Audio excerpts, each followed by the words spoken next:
রাত্রের জন্য রেডি করে রাখলাম।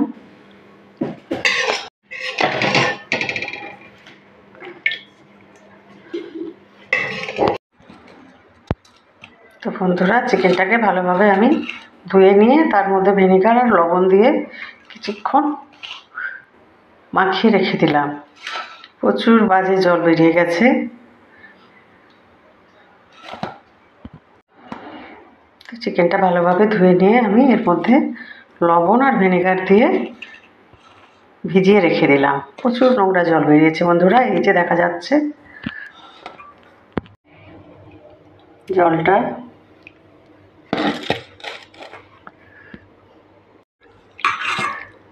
মাংসটা আমি এর মধ্যে তুলে নিলাম। জলটা নিংড়ে নিয়ে অনেকটা নোংরা জল বেরিয়ে গেল এর মধ্যে। মাংসটাকে ভালোভাবে ধুয়ে নেব। একেবারে পরিষ্কার ঝকঝকে মাংস তুলে নিলাম। এরপরে আমি ম্যারিনেট করে নেব। এর মধ্যে আমি পরিমাণ মতো লবণ দিয়ে দিলাম,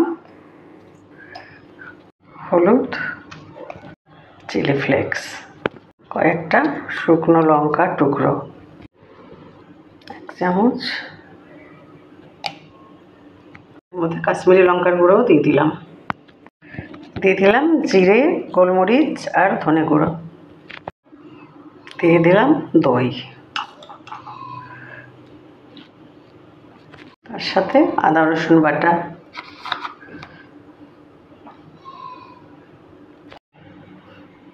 কিছুটা সর্ষের তেল দিয়ে দিলাম। ভালোভাবে ম্যারিনেট করে সুন্দরভাবে ম্যারিনেট করে ফেললাম মাংসটা।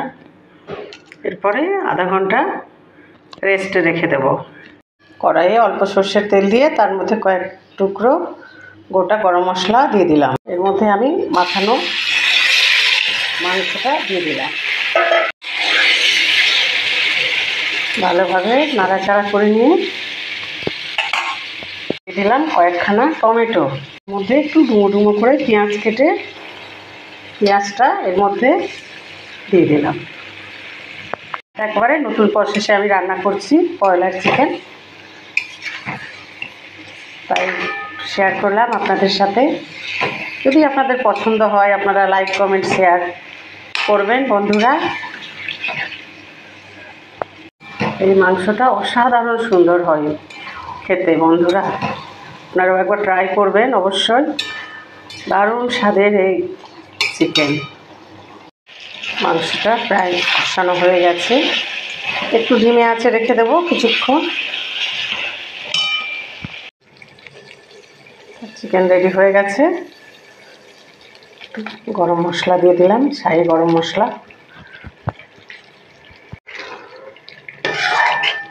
দারুণ সুন্দর চিকেন রেডি হয়ে গেছে। তো মাংস রেডি হয়ে গেছে।